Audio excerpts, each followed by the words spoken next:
We're following a new report this morning that the Defense Department is drafting up a plan to remove all U.S. troops from Syria. President Trump recently expressed interest in a military withdrawal from the region. According to NBC News, the move has prompted Pentagon officials to start crafting plans to have troops out of the country in 30, 60, or 90 days.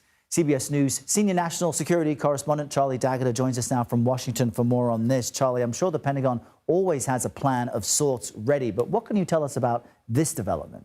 Hey, Errol, if you forgive me, I just want to read this. This is from Pete Hegseth, the defense secretary, yesterday, and he's referring to Gaza here. He says, you don't want to have to use American boots at all if you don't have to, but you don't pull away options when the president is looking to think outside the box. Now, he's referring to Gaza there.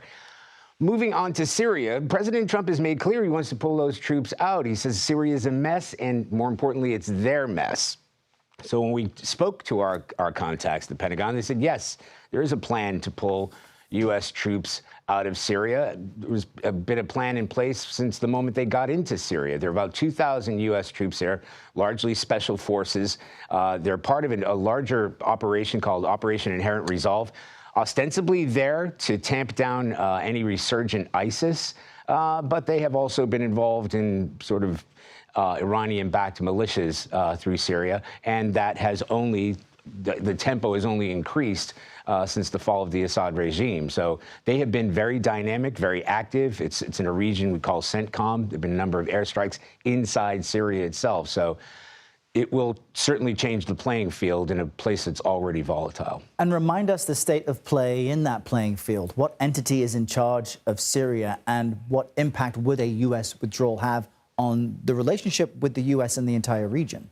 Right, Errol, that is critical because the folks that are in charge of Syria right now are a Turkish-backed Islamist group, and they have expressed that they want to work and negotiate with the West, with America, with neighbors and other allies. However, they are at odds with the group that the U.S. forces have been pairing with, which are the SDF, which are Kurdish forces. So there are elements within the Kurdish forces that the Turkish-backed groups consider terrorists, and they are enemies. And there's already been some scrapping. They've been trying to push people out of certain areas. So that has already been a conflict. And again, these are U.S.-backed troops. So if you pull the U.S.-backed troops out of Syria, first of all, the United States would lose a very significant, important footprint in that area.